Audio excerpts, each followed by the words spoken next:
नमस्कार दर्शकों, स्वागत है आपका उन्नत क्राइम विरोधी न्यूज में।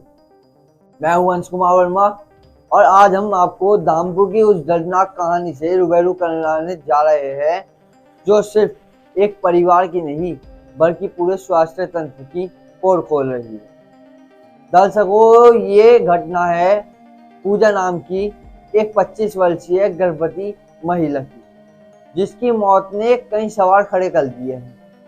सवाल डॉक्टरों पर, सवाल नर्सिंग होम की व्यवस्था पर और सबसे बड़ा सवाल, क्या नोडल अधिकारी भी किसी दबाव में चुप बैठे हैं? रात की शुरुआत, पूरा मामला कैसे शुरू हुआ?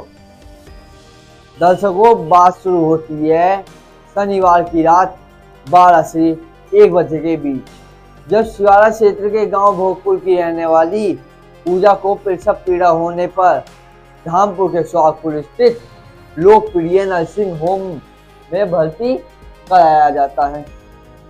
यह वही नर्सिंग होम में है जिसके बारे में परिजनों का आरोप है कि यहाँ डॉक्टर शादाब रजा और उनकी पत्नी साजिया परवीन अपनी मर्जी से ऑपरेशन करते हैं। ना पूरी रिपोर्ट, ना सही जांच, सीधा ऑपरेशन कर दिया जाता है। परिजनों का दावा है कि पूजा को भर्ती किया गया और खून की रिपोर्ट आए बिना ही ऑपरेशन कर दिया गया। दर्शकों, ध्यान दीजिए, रात का समय, इमरजेंसी का माहौल और परिवार डॉक्टरों पर पूरा भरोसा करके बैठा था। ऑपरेशन के बाद हड़कंप, ऑपरेशन के तुरंत बाद स्थिति बदलती चली गई। परिजनों के अनुसार पूजा की लगातार ब्लीडिंग शुरू हो गई। महिला की हालत मिनट मिनट गिरती जा रही थी। डॉक्टर घबराए हुए लगे रहे थे और बार बार बाहर आकर रेफर की बात कह रहे थे। इतना ही नहीं, परिजनों का आरोप है कि लापरवाही छुपाने के लिए जल्दी जल्दी रेफर किया गया। दर्शकों, सोचिए, एक महिला जिसने अभी अभी 2 बच्चियों को जन्म दिया है, वह जिंदगी और मौत के बीच झूल रही है और यहाँ धामपुर के लोकप्रिय नर्सिंग होम में अफरा तफरी फैली हुई थी। Hello hello. बाद मुझे ये बताया कि आपने जो ऑपरेशन करवाया था अपनी पत्नी का, वो यहीं करवाया था धामपुर में या मुरादाबाद? धामपुर में ही। हाँ, और बच्चों की डिलीवरी भी धामपुर में ही हुई थी? धामपुर में हुई है। तो रेफर कैसे कर दिया इन्होंने? जब धामपुर में बच्चों की डिलीवरी सही सलामत हो गई थी तो इन्होंने रेफर क्यों किया? ब्लीडिंग के चक्कर में।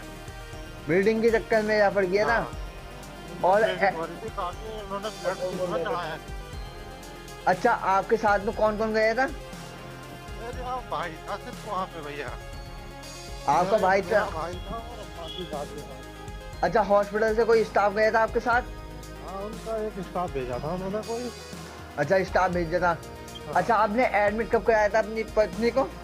शनिवार रात 12-1 बजे के आसपास। शनिवार रात 12-1 बजे के बाद आसपास। और अच्छा, 4 बजे मेरे पास फोन आया था कि आपको ट्विंस बेबी हुई है, बच्चे ठीक है आपके। तो भाई मेरा NICU में लड़कियां रखने गया है। तो उसके बाद इनका फोन आता है कि आपकी वाइफ की हालत बहुत ज्यादा खराब है, ब्लीडिंग भी रुक रही है, तो हम उनको काशीपुर ला रहे हैं। अच्छा, एक बात बताना, 3-4 बजे रात के या सुबह के?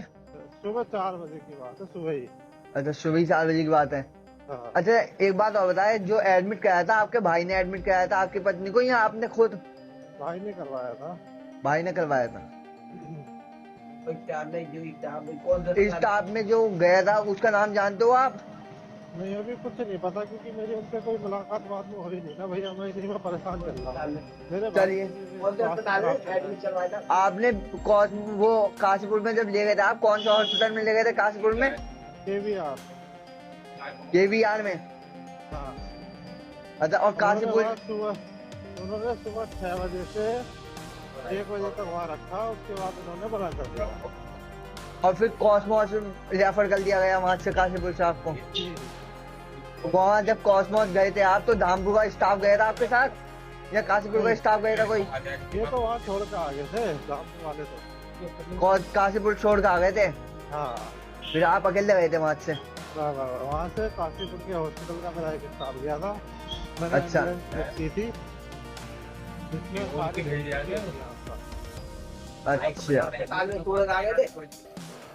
रेफर की चौंकाने वाली चैन।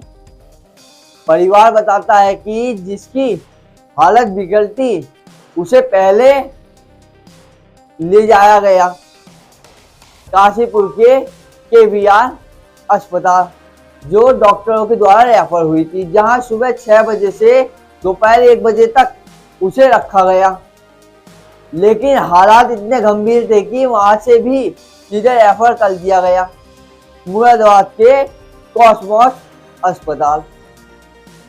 और अंत में दर्शकों, कॉस्मोस अस्पताल में इलाज के दौरान पूजा ने दम तोड़ दिया। एक युवा महिला 2 नवजात बेटियों की मां एक ही दिन में चली गई। 2 मासूम बच्चियां अभी भी मशीन पर। पूजा की मौत के बाद उसकी दोनों नवजात बेटियां धामपुर के एक चिल्ड्रन नर्सरी सेंटर में मशीन पर रखी गई है। परिजनों का कहना है कि उनकी हालात भी नाजुक है। ये सिर्फ एक मौत नहीं, ये 2 नन्ही बच्चियों का भविष्य भी दांव पर है। दर्शकों, अब आता है सबसे बड़ा सवाल।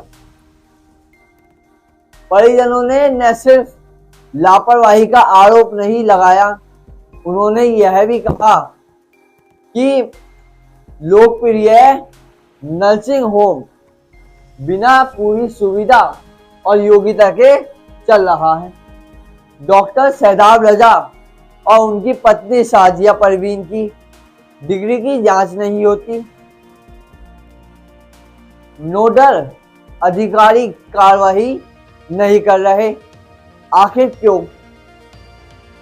दर्शकों, ये सवाल बेहद बड़े हैं, क्योंकि मामला सिर्फ एक डॉक्टर का नहीं, पूरा सिस्टम कटघरे में खड़ा है।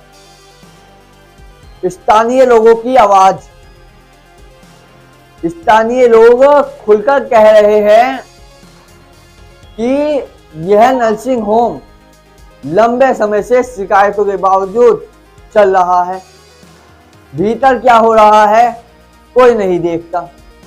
क्या स्वास्थ्य विभाग की मिली भगत है?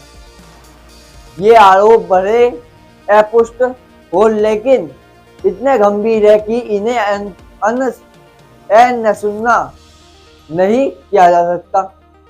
पुलिस का बयान आया सामने। कोतवाली प्रभारी का कहना है परिजनों की कोई तहरीर अभी नहीं मिली है, तहरीर मिलते ही जांच की जाएगी। लेकिन दर्शकों, परिवार कह चुका है कि अंतिम संस्कार के बाद हम शिकायत देंगे। हम कीमत पर न्याय चाहिए, हर कीमत पर न्याय चाहिए।